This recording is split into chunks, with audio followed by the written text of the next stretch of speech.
नमस्ते एवरीवन। स्वागत है आप सभी का आपके अपने यूट्यूब चैनल बैंकिंग डीजी पर। This is Divya Gupta. A very good afternoon to all of you. कैसे हो सभी लोग? उम्मीद करती हूँ आप सभी लोग अच्छे होंगे। सभी की एग्जाम प्रिपरेशन काफ़ी अच्छी चल रही होगी। चलिए तो सेशन को हम लोग यहाँ पे स्टार्ट करेंगे और आज के सेशन में भी आपके इंपॉर्टेंट क्वेश्चंस रहेंगे जैसे कि डेली बेसिस पे रहते ही हैं। तो आज हम लोग बात करने जा रहे हैं यहाँ पर 500 लॉजिकल रीजनिंग क्वेश्चन की। ठीक है, एक नई सीरीज मैंने आप लोगों के लिए स्टार्ट करी है आज से, जिसका नाम दिया है, मतलब एक नई नहीं है, डे नंबर 12 है, ये पार्ट नंबर 12 ही है, उसी के आगे बढ़ रहे हैं। ठीक है, बट इसमें आपको पूरा लॉजिकल रीजनिंग के 500 क्वेश्चंस का हम टारगेट रखेंगे कम से कम। ठीक है, तो हर वीडियो में मैं कोशिश करूंगी 8 क्वेश्चंस तो मिनिमम करवाने की, जिससे कि हम लोग काफ़ी अच्छे नंबर ऑफ क्वेश्चंस कर सके। हर एक बैंक एग्जाम के लिए ये सीरीज इंपॉर्टेंट रहेगी। अच्छा, अगर आप चैनल पे न्यू आए हो तो सबसे पहले गाइस चैनल को सब्सक्राइब कर लीजिएगा, नोटिफिकेशन बेल को क्लिक कर लीजिएगा, जिससे कि आपको सारे अपडेट, सारे नोटिफिकेशन टाइम टू टाइम मिलते रहें। ओके, हम लोग बात करेंगे अनअकैडमी कॉम्बेट की। तो हर हफ्ते अनअकैडमी का एक कॉम्बेट टेस्ट होता है, एक स्कॉलरशिप टेस्ट होता है। ठीक है, आप इसको ज्वाइन कर सकते हो। आपको करना क्या है, आपको वीडियो के डिस्क्रिप्शन में जाना है, आपको एक लिंक शो करेगा, लिंक पे क्लिक करने के बाद में आपसे एक कोड मांगेगा, वो कोड मैं आपको आगे बता दूंगी। आप उस कोड को क्लिक करके अनअकैडमी प्लस को सब्सक्राइब कर सकते हो। इसमें आपको स्कॉलरशिप जीतने का मौका मिलता है। आप अपनी स्पीड, एक्यूरेसी अच्छी कर पा रहे हो तो डेफिनेटली आपके लिए इम्पोर्टेंट है। अगस्त के बेहतरीन ऑफर चल रहे हैं, आप उनका फायदा उठा सकते हो और आप मेरा कोड यूज कर सकते हो, डीवीजी लाइव। चलिए तो सेशन आगे बढ़ाते हैं बिना किसी देरी के। और लास्ट जो होमवर्क एक क्वेश्चन छोड़ा था, पहले तो हम उसको कवर अप कर लेते हैं, उसके बाद में देखेंगे। मतलब एक तरीके से आप इसको पहला ही क्वेश्चन मान लो। देखो, मंत्री ने इसके बेसिक में सारा करवा चुकी हूँ, पिछली 11 वीडियो में सारा बेसिक बता चुकी हूँ, इंट्रोडक्शन से आप लोग देख लीजिएगा। मंत्री ने अंतरिक्ष अनुसंधान कार्यक्रम की उपयोगिता पर प्रश्न उठाया है और अन्य क्षेत्रों की महसूस होने वाली राष्ट्रीय आवश्यकताओं से इसके स्थानांतरण का सुझाव दिया है। ठीक है भाई, अब इसके ऊपर कंक्लूजन क्या निकल के आ रहा है कि मतलब इसके ऊपर कंक्लूजन स्टेटमेंट के अंदर ही होना चाहिए, अंतरिक्ष की खोज महत्वपूर्ण राष्ट्रीय आवश्यकताओं में योगदान नहीं देती। हाँ, ये सही है। क्यों सही है? देखो, क्योंकि इन्होंने, मंत्री ने अंतरिक्ष अनुसंधान कार्यक्रम की उपयोगिता पर प्रश्न उठाया और अन्य क्षेत्रों की महसूस होने वाली राष्ट्रीय आवश्यकताओं से इसके स्थानांतरण का सुझाव दिया। मतलब उन्होंने इसको थोड़ा सा कम इम्पोर्टेंट बताया है, तो आप बोल सकते हो कि अंतरिक्ष की खोज महत्वपूर्ण राष्ट्रीय आवश्यकताओं में योगदान नहीं देती। यहाँ पे ऐसा इतना इम्पोर्टेंट नहीं है ये। ठीक है, सेकेंड, अनुसंधान राष्ट्रीय आवश्यकताओं के उन्मुख होने चाहिए। हाँ, ऐसा लिखा हुआ है यहाँ पे कि जो अनुसंधान रिसर्च होते हैं ना, वो नेशनल नीड्स के अकॉर्डिंग किए जाने चाहिए, जो अदर एरिया है नेशनल नीड्स की। तो ये भी स्टेटमेंट में था, इस वजह से हमारे दोनों के दोनों क्या है, सही है। चलिए क्वेश्चन नंबर सेकेंड, अब टाइमर स्टार्ट रहेगा।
चलिए गाइस, सॉल्व करते हैं। संस्थान, ओके, संसाधनों की कमी के साथ जनसंख्या वृद्धि आने वाले दिनों में कई विकासशील देशों का परिदृश्य होने जा रही है। मतलब कि यहाँ पे ये बोला गया है कि भाई जो एक पॉपुलेशन है ना वो बहुत ज़्यादा तरीके से इंक्रीज हो रही है और हमारे पास उतने रिसोर्सेस नहीं है, ठीक है। तो अभी काफ़ी दिक्कत आने वाली है डेवलपिंग कंट्रीज़ के अंदर, उनका सिनेरियो एकदम से बहुत चेंज होगा। अब क्या कंक्लूजन निकलता है इसका, भविष्य में विकासशील देशों की जनसंख्या में लगातार वृद्धि नहीं होगी। ये क्या बात हुई यार, ऐसी तो हमने कुछ बोला नहीं है ना। विकासशील देशों की सरकारों के लिए अपने देश की जनता को एक अच्छा जीवन उपलब्ध कराना बहुत मुश्किल होगा। बिल्कुल परिदृश्य होने जा रहा है। तो ये इन्होंने बोला है, ये इधर बोला कि भाई विकासशील देशों में सरकारों को दिक्कत आएगी क्योंकि डेवलपिंग कंट्रीज में इतना रिसोर्स नहीं है जितनी पॉपुलेशन वहां पे इंक्रीज हो रही है। तो आंसर हो जाएगा हमारा only second. Question number third,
चलिए गाइस सॉल्व करेंगे। पवन ऊर्जा का एक अक्षय स्रोत है, ठीक है। मतलब जो वाइंड एक इन गाइस एक मिनट रुकेगा या हाँ, तो एक अक्षय स्रोत है और एरो जनरेटर इसे बिजली में परिवर्तित कर सकता है, ठीक है। मतलब जो पवन जो होती है ना वो ऊर्जा का एक ऐसा स्रोत है जिस और इसे आप एरो जनरेटर इसे लाइट में कन्वर्ट कर देता है। हालांकि इस क्षेत्र में बहुत ज्यादा कुछ नहीं किया गया है अभी, ठीक है, लेकिन सर्वेक्षण दर्शाते हैं कि ऊर्जा के वैकल्पिक स्रोत के रूप में पवन ऊर्जा के विकास में एक विशाल क्षमता है। मतलब कि यार आपने बहुत सुना होगा ना पवन ऊर्जा के बारे में, तो उस लाइन में अभी हमने बहुत कुछ तो नहीं किया है, लेकिन जितना भी किया है वो काफी अच्छा है। तो उस तौर पे आपको निष्कर्ष निकालना है, पवन द्वारा ऊर्जा तुलनात्मक रूप से एक नया उभरता हुआ क्षेत्र है। बिल्कुल सही है भाई, यही तो बोला, एक उभरता हुआ क्षेत्र निकल के आ रहा है ना। हमने बहुत कुछ नहीं किया लेकिन जितना भी किया है वो एक विशाल क्षमता है। तो पहला वाला सही है। दूसरे के बारे में बात की जा रही है, एरो जनरेशन के क्षेत्र में और अधिक अन्वेषण करके ऊर्जा संकट से निपट सकते हैं। बिल्कुल, जब आप हवा को जनरेटर से बिजली में कन्वर्ट कर पा रहे हो तो यही चीज बोली जा रही है। तो आंसर हो जाएगा यहाँ पर बोथ। क्वेश्चन नंबर 4,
चलिए गाइस सॉल्व करेंगे। क्या बोला जा रहा है यहाँ पर, क्या किसी अनुशासन में स्नातक करने वाले सभी विद्यार्थियों को जो अपनी रुचि के विषयों में पोस्ट ग्रेजुएट करना चाहते हैं उन्हें अपने हिसाब से नामांकन करना चाहिए? तो ये तो ऐसा हो गया यार, मन हमारा प्रधानमंत्री बनने का है, चाहे हम लायक हो ना हो लेकिन हमें बना देना है, ठीक है।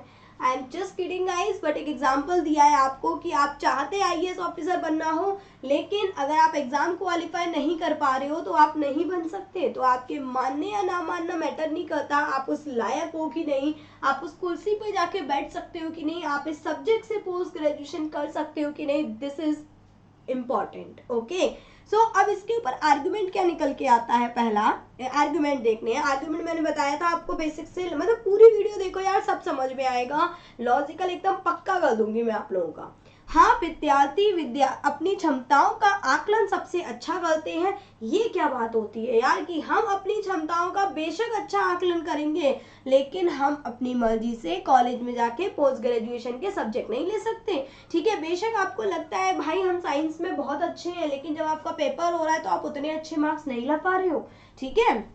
सेकेंड, नहीं, विद्यार्थियों को पोस्ट ग्रेजुएट पाठ्यक्रम में नामांकन के लिए स्नातक पाठ्यक्रमों में प्रासंगिक विषयों का अध्ययन करने की जरूरत है और विद्यार्थियों को इस तरह की स्थितियों को पूरा करना चाहिए। बिल्कुल सही है, दिस इज एब्सोल्युटली करेक्ट, जो आप बोल सकते हो हाँ भाई ये सही सा लग रहा है हमको। थर्ड की बात करेंगे, नहीं, यह पोस्ट ग्रेजुएशन पाठ्यक्रम कराने वाले पर्याप्त संस्थान नहीं। अरे तो ये नेगेटिव पॉइंट हो गया, एक इररिलेवेंट पॉइंट हो गया है कि हमारे पास संस्थान नहीं है। तो आंसर हो जाएगा नन ऑफ दीज, क्योंकि आंसर था ओनली सेकंड स्ट्रॉन्ग। अब ओनली सेकंड था ही नहीं जिस वजह से हमको आंसर लगाना पड़ा नन ऑफ दीज। चलिए क्वेश्चन नंबर 5,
चलिए गाइस सॉल्व करते हैं जरा क्वेश्चन को।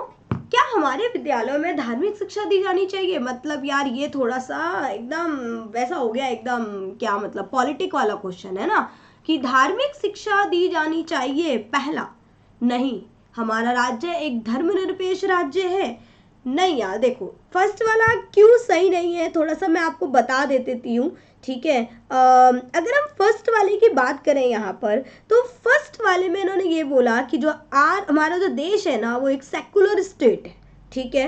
अगर एक सेकुलर स्टेट है तो अगर हम यहाँ पे ये देख रहे हैं कि ये एक सेकुलर स्टेट है तो हमको ये बोल देना कि रिलीजियस और रिलीजियस वैल्यूज हमको नहीं पढ़ानी चाहिए, ये गलत है, ठीक है। चाहे हम किसी भी धर्म से बिलोंग करते हैं बट धर्मों के बारे में भी ज्ञात होना हमारा उतना ही आवश्यक है जितना हम और कोई अपनी पढ़ाई कर रहे हैं, ठीक है। तो धार्मिक शिक्षा से केवल ये मतलब नहीं हो जाता कि हम केवल हिंदू की बात करें कि मुस्लिम की, हर एक धर्म के बारे में पढ़ाना भी एक अच्छी बात है। तो ये वाला तर्क थोड़ा सा रॉन्ग है। सेकेंड, हाँ, धार्मिक शिक्षा का ज्ञान बच्चों में नैतिक मूल्यों को समझने में मदद करता है। तो गाइस देखो, जैसे कि हम लोग बात करें, चाहे वो कोई भी गीता हो, कुरान हो, तो अगर उनका बच्चों को ज्ञान दिया जाएगा ना, तो वो मोरल वैल्यूज सीखेंगे, क्योंकि कोई भी धर्म में गलत रास्ते पे जाना नहीं सिखाता।